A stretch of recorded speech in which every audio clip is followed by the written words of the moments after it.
क्योंकि भूत प्रेत उन्हीं के अंदर आते हैं, उन्हीं को तंग करते हैं जो आत्मिक स्थिति में नहीं रहते हैं।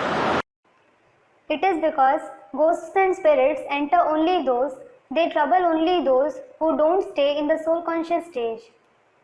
दूसरों को आत्मिक स्थिति में आत्मा ज्योतिबिंदु के रूप में नहीं देखते हैं। Who don't look at others in the form of a soul, a point of light. उनको भूत पकड़ते हैं देवान में रहने के कारण। Ghosts capture them because they are body conscious. देवान की वाइब्रेशन उनमें ज्यादा है, They have more vibrations of body consciousness. इसलिए उनको भूत प्रेत पकड़ते हैं।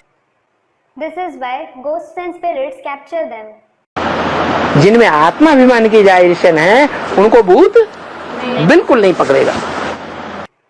Those who have the vibrations of soul consciousness, ghosts won't capture them at all. आए भी, और अगर आत्माभिमान की प्रैक्टिस है, ज्योति बिंदु को स्टार को याद करने की प्रैक्टिस है, तो उस प्रैक्टिस में आया और फट भाग जाएगा। Even if they come to you, and if you have the practice of being soul conscious, if you have the practice of remembering the point of light star, as soon as you practice it, they will run away. जिसको बाबा से प्यार है, कोई अगर हमला करने के लिए स्वप्न में भी कोई आत्मा आती है और वो गला दबाती है, तो किसको याद करेगा? बाबा को। बाबा को याद करेगा, वो भाग खड़ा होगा।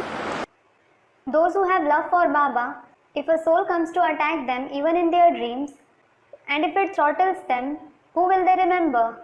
They will remember Baba, and he, evil spirit, will run away.